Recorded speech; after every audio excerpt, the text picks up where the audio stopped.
Hello and welcome to Overcoming the Personalization Plateau. This presentation is about how customer data fuels a customer-first strategy. I'm Jonathan Corley, and I lead the business value and strategy team in the Americas. I've joined Sitecore in 2017, and I came from the partner side ahead of joining Sitecore. I've worked on at least 20 Sitecore strategy client engagements that are aimed at planning and achieving marketing strategy. I'm not a developer, but I'm a strategist that's really focused on the hands-on use of our platform to drive business value.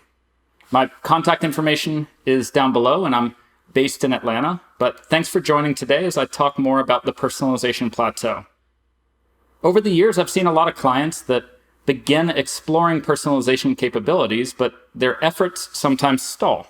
Many organizations start utilizing optimization features of a digital experience platform, and they begin down the path of personalization, but they can't quite catch up to the innovators in their space. So for the purposes of today's webinar, I've got explorers on the left-hand side who are learning how to get started.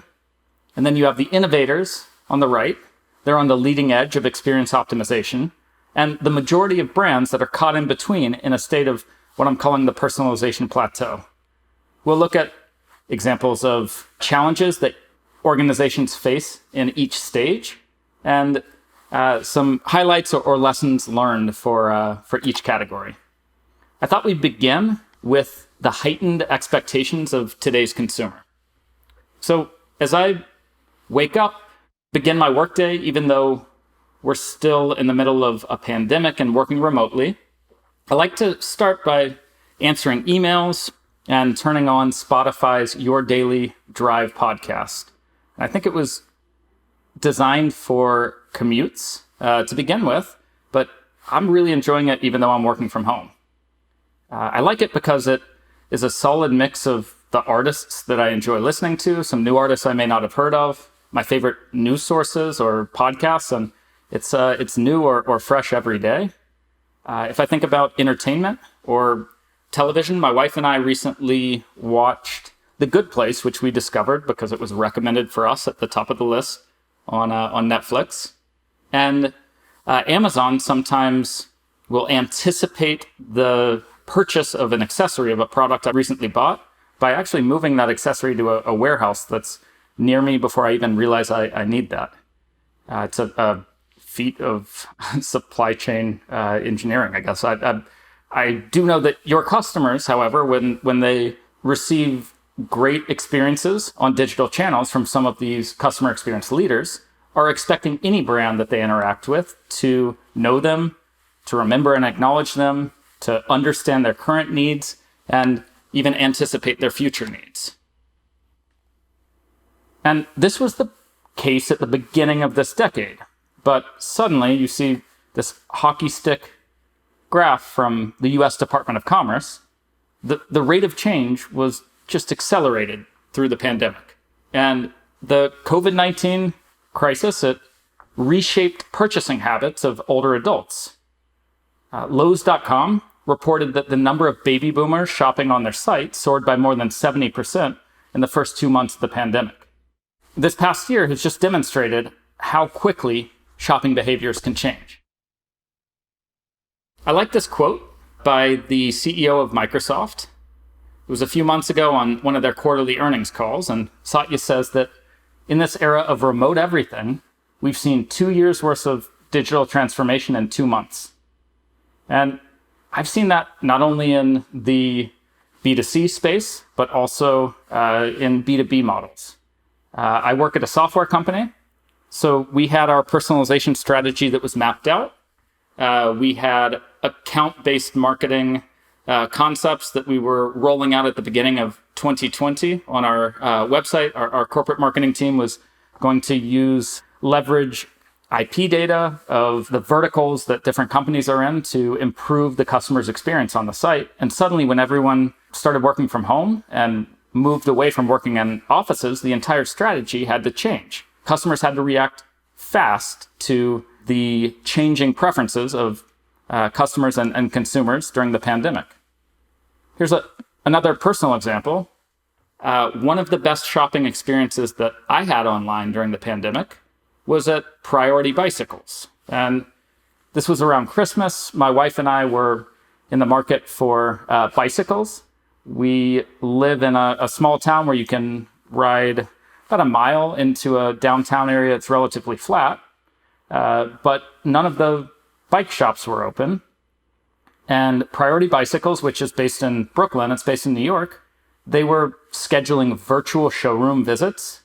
They leveraged Microsoft Teams to do these video visits where I worked with a sales consultant and measured my inseam, talked about my use case, and he pulled a couple bikes off the wall and guided me toward the right model, the right size of bike for my use case. It was one of the most personalized online shopping experiences that I've come across. And that was direct to consumer, but there are ways that I've seen some customers that are on Sitecore consider the customer or improve the experience by marketing with empathy throughout the pandemic. A couple great examples of those are Arthur J. Gallagher. Here's an A/B test that they ran on their COVID hub page. You can see the default experience on the left. And on the right-hand side, you've got the imagery that they added. It's one of their trusted senior leaders within the company. You've also got the blue box. We're here to help our customers. And they took out some of the language that describes what coronavirus is because everyone's aware of the pandemic. And what they found was the winning variant here drove a 15% lift in downloads of the targeted goal, downloads of the media item. Here's another example of innovation throughout the pandemic. You've got UPMC, or the University of Pittsburgh Medical Center. And again, overnight, they had to figure out how to deal with a flood of traffic to the website and the varying states of being comfortable with going into a hospital or whether they should schedule video visits. What you see here is the winning variant of scheduling a video visit, and the winning variant had a 33% lift in conversions. I would encourage you to check out UPMC's symposium presentation from last year if you haven't already seen it. But let's start with that first group, with explorers. Explorers, as you're just getting started with personalization, they're beginning to identify and target some really large segments. And they have disjointed data, maybe on a single channel, on the web channel that they're able to leverage. The types of challenges that these brands are dealing with are they're struggling with where to begin. Sometimes they're not sure how to start planning for personalization.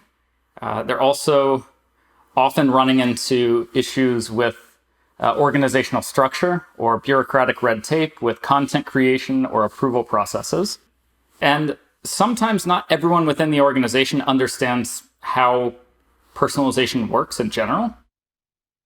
On the Sitecore platform, you could be an anonymous user or a known user, and marketers can leverage contextual information or data points and then create personalized experiences, create personalization rules based on these data points, whether it's based on your location, your interaction history, the campaign you arrived from, the time of day that you're arriving. And based on that context, those data points, the experience that you see on the homepage or on a web page may be comprised of components that are completely personalized and look different than the experience that John or Jane would see. Finally, the marketers can analyze experience analytics or the reporting data to see what works and what doesn't. And there's a shift from static site to dynamic site that can be kind of jarring. This concept of beginning to bake personalization in at the beginning, it can become abrasive. And as marketers try to wrap their mind from moving away from a one-size-fits-all or static site to a more individualized or dynamic site based on preferences and behavior, it can be an abrasive change, or it's kind of a paradigm shift there. Some advice for brands that are in the Explorer category is involve a broad team during planning. Get a big team together in a workshop setting and come up with some personalization plans that are tactical and ensure that you have consensus across a wide variety of stakeholders because you'll be shocked at the ideas you get from that team. Here's an image of, it's a customer that's in Australia, and they actually posted personalization or A/B tests on the walls of their marketing team's office and encouraged folks as they walked in to vote on what they thought would be the winning variant. It's always great to broadcast results or test launches because you may be surprised at the ideas that you get back from other parts of the organization. So as you begin to shift past that one-size-fits-all site to focusing on segments, it's important to realize that personalizing for a segment of your population is just a fraction of the sum. So it's just a piece of the pie there. And you can leverage any data point. A lot of data points are available out of the box in Sitecore to slice your users in different ways. This shows a subset of available data points for personalization. You've got contextual data points. That's like time of day or day of the week. It could be the visit number. Are you a first-time visitor? Are you a returning visitor? You have explicit data points like form fills. The Experience platform allows marketers to create profiles and pattern matching, which based on anonymous browsing behavior of users, it makes a bet or matches users to site interest patterns. That's more implicit data points. Or you can work with the development team to leverage external data. This could be as simple as a field in CRM or as complex as pricing data or hooking into an API and looking at the current weather for the location that you're in.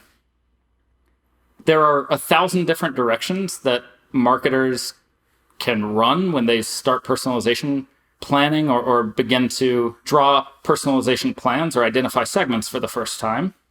And in Sitecore's SBOS team, or business optimization strategies, we like to prioritize those potential segments for personalization on two different axes, on traffic volume going up the y-axis or business impact on potential going across the x-axis. And that top right, sometimes the lower right quadrants there become key customer segments for quick wins. It's important to focus on a handful of segments that are big enough to get started with, but important enough for the business to invest time and effort in creating content to support the personalization. Now, a third way, if you think about the acronym PIE with segments, a third way to prioritize these segments would be ease of identification or ease of implementation. And that's where I would encourage you to work with the development team to rank or sort the most important segments to the business or the biggest segments to the business based on how easy it is, the level of effort required to identify those segments. And finally, start small. Don't try to boil the ocean here, but pick a few segments, roll out a couple of personalization scenarios, maybe the homepage hero or the About Us page where you're tweaking imagery, nudging customers in that direction. And don't try to boil the ocean. Just see what works and what doesn't work with those segments. Here's a really simple example of personalization. This is from a few years back. And Dollywood is a theme park. But at the top, you've got the one-day ticket, which was shown to everyone in the home market that's near Dollywood in, I think it's Tennessee. And at the bottom, you've got the hero for the outer market. So anyone that's not in the state of Tennessee would see the promotion for a weekend pass. And they saw a 25% lift in online conversions there. Another simple example, Atlantis the Palm. It's a theme park and hotel in Dubai with great restaurants and experiences if you're on property. But they leveraged the resort Wi-Fi redirect. So if you log in on property to the Wi-Fi network on a mobile device, you get redirected to the Things to Do page. And they saw a 25% lift in conversions on the Things to Do page by personalizing the offers that are relevant for users that are on property at the time. In both of those cases, you're using signals that are either deep in the site or deep in the customer journey to influence content on high-level pages like the home page, or you're personalizing the About Us page, the Things to Do page, these high-impact pages up at the top. I think that's an important concept for brands or organizations that are beginning to explore personalization to understand. Once you clear that first hurdle of just getting started with personalization, understanding what it is, how to plan for it, and how to roll that out, a lot of customers find themselves in this personalization plateau. And that's where customers are targeting a few meaningful segments on individual channels. They have limited integrated data from maybe their CRM or email automation tool. And organizationally, they're facing challenges with data. They don't have a decisioning technology. Their content velocity is sometimes slower than it could be. And personalization, the leads for A/B testing or for optimization, for personalization, sometimes sit on different teams within the organization. I think a major contributing factor to the personalization plateau is the rise of no-code marketing software that's made it so easy for marketers or end users to roll things out, like marketing automation or personalization. That democratization of marketing technology has actually introduced a challenge from a planning perspective. So Scott Brinker calls this concept the rise of the citizen creator, where years ago it used to take a lot of discipline, expertise, or mastery to roll something out like an A/B test. And when certain platforms rose where you didn't have to be a developer to figure out how to start and measure an A/B test, there was the rise of a marketing technologist. And as it becomes easier to set things up in DXPs that are point and click and configuration based, end users or marketers, he calls them citizen developers, it's blurring the line between a power user and just a basic user that could, in a WYSIWYG interface, change the experience or set up personalization. It's easier than ever to set up personalization, but it also becomes more important than ever to plan for personalization, to get the strategic planning right on the front end and ensure that the governance, the rules around how to create content, how to work with other teams within the organization, in any sort of approval process that's necessary, that becomes more important than ever. I like to stay organized and borrow some agile concepts from software development. So when you think about personalization or A/B testing, you could add different planned scenarios to a marketing portfolio, a backlog. Here you would prioritize upcoming personalization initiatives. You may need new marketing taxonomy or data points to support those, and then begin to work in sprints or short cycles of deployment, even though there's no code deploy necessarily involved here. If marketers begin measuring at the end of each sprint, working with MVPs, and the concept of agile marketing has improved the effectiveness or the efficiency of marketing teams. Another concept that's important for marketers in this personalization plateau is to ensure that they're personalizing for the right reasons. Here's a Bluetooth-enabled smart fork that can be great in some applications, but for many folks, it may be a bit overkill. I've heard some organizations describe their desire for personalization to, when asked, why are you personalizing? They want to do that to showcase personalization capabilities, or to boost brand metrics, or to chase the shiny object. And Sometimes a basic landing page, or if you're, eating a salad, sometimes a regular fork will work just fine. It's important when you're approaching personalization to make sure that you are doing that for the right reasons, that you're doing that to improve the customer experience, to provide relevant content to your users at the right time, and you're rolling out personalization to exceed your customers' expectations by making it easier to accomplish their objectives. Once you're rolling out customer-centric personalization, it's important at this stage to focus on optimizing the metrics that matter. One framework that we like to use on SBOS projects as consultants is the strategic objective framework. This maps the strategic theme of the organization down to strategic objectives or marketing objectives. Finally, you have a list of digital goals or actual conversions on the website that contribute toward the objectives of marketers or of the overall business. This is just a lens to help you look as marketers at how your objectives or the behavior on the site is impacting the business overall.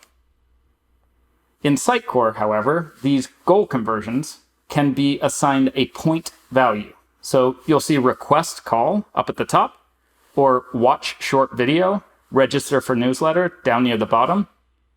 We like to prioritize or rank goals on a scale of engagement value, where 100 represents the highest value goal, and 0 or 1 represents the lowest value goal. And that's a great place to start with some of your personalization efforts, is by asking what goals should be included on my engagement value scale, by prioritizing those goals based on value, and then ensuring that the goals in the marketing control panel have those point values assigned. Once the point values are assigned, the analytics reports within the system begin to light up. And if this is a single visit, the user starts on the home page, moves to the Our Company page, a few pages later downloads a brochure or uses the store locator. The system keeps track of the value per visit or the value of goals over time. In this case, it would be 65. And that value per visit metric, it appears all throughout the Sitecore platform. With that concept or those metrics, it's important to test and learn and figure out what drives engagement and what doesn't. If you're personalizing for the sake of personalization, you're not always measuring the impact of personalization on audiences. Even beyond personalization, you can look at just optimizing the site for customer engagement. Through the lens of value per visit, you can begin to look at your top campaigns, not only by visit, but by value per visit. You can begin to compare the level of engagement of users, and it might surprise marketers which campaigns are driving the highest level of engagement. So in that personalization plateau, Sitecore has a digital experience maturity model. And when you look at personalization and optimization, most customers fall between stage 2 and stage 3, where they're beginning to personalize in a one-to-many mode. They are stuck trying to get to that one-to-some mode. Some of the one-to-one personalization on the right is using machine learning or AI, and we'll look at those innovators in a few minutes. But clearing that hurdle or getting past that personalization plateau is where a lot of brands find themselves. I would encourage you to check out the related white paper about the digital experience maturity model that makes some recommendations on how to get from stage 2 to stage 3, or how to continue moving up the model. So innovators, this is our last category. And on the left, you've got omni-channel experiences. They're targeting more smaller segments, or they're leveraging micro segmentation, beginning to trend toward one-to-one personalization. One-to-one, it's kind of the holy grail of marketing there. But the closest a lot of innovative companies are coming to achieving that is by connecting AI decisioning models or leveraging external machine learning models to help drive the targeting on their site. Some of the challenges that the innovators face are distinct and different than brands that are in a couple of the earlier stages. These revolve around modular content, making sure that content can be broken into the correct atomic pieces and then syndicated to the correct channels. They sometimes run into organizational issues with just visualizing the data for personalization or for predictive analytics. We've heard innovators that are struggling to hire the right data science talent. And finally, some of the innovators are expanding connected channels and new available data. So the two elements, and I'll skip forward in the interest of time here, getting the right content shown to users at the right time and getting your data strategy correct, that's really what fuels customer-first strategy. We talk a lot as it relates to the Content Hub suite of products within Sitecore about embracing modular content. And that's really ensuring that your content is structured in a way that is flexible enough for personalization or to handle the segments. As you're planning content, as you're creating content, if it's created in small or modular pieces, it's easier to use on the front end once that's published. I would point you to Jacqueline Baxter's presentation from Symposium last year about the benefits of modular content. I know that's one challenge that some of the innovators are solving right now is beginning to syndicate personalized content, not only on the web channel, but also other channels, which modular content can help achieve. Also, you've got unifying customer data that enables personalization. So this is the biggest challenge that the innovators are dealing with or grappling with day to day. And when you look at the modern marketer, you've got just a growing list of channels they're responsible for maintaining the experience on. You've got a long list of data that's available, and these marketers are stretched really thin. They're with a just expanding set of priorities. It's really difficult to leverage the right data on the right channels and ensure that you're improving the experience for your customers. I really like this Salesforce report. I think this was from the Salesforce State of Marketing last year, but you can see the jump in marketers that are reporting the use of AI from 2018. In just 2 years, it jumps from 30 to 84%. And I've listed the top use cases. I think this was reported within that Salesforce survey, but the top use case there that marketers are self-reporting is using AI for personalized experiences in individual channels. So AI is really rising to the occasion where to help marketers where they're stretched really thin. The AI is freeing creatives up to be more creative. And machine learning or decisioning engines that leverage AI is becoming a critical component of scaling personalization. If you look at microsegments of tomorrow, I like some of the recent work or case studies that have been released about Boxever, Sitecore's recently acquired CDP engine. And if you look at some of the commercial airlines that are leveraging their AI-driven decision-making, they're improving experiences not only on the web channel, but across multiple channels with predictive offers. I would watch this space closely because I think getting the data right and connecting that to the right AI decisioning models, that's where a lot of the leading edge or the innovation is surrounding personalization. Finally, I just wanted to say thank you for tuning in. If you have any questions about what you saw, or if you would like to discuss any of these concepts further, please don't hesitate to reach out. Thanks again.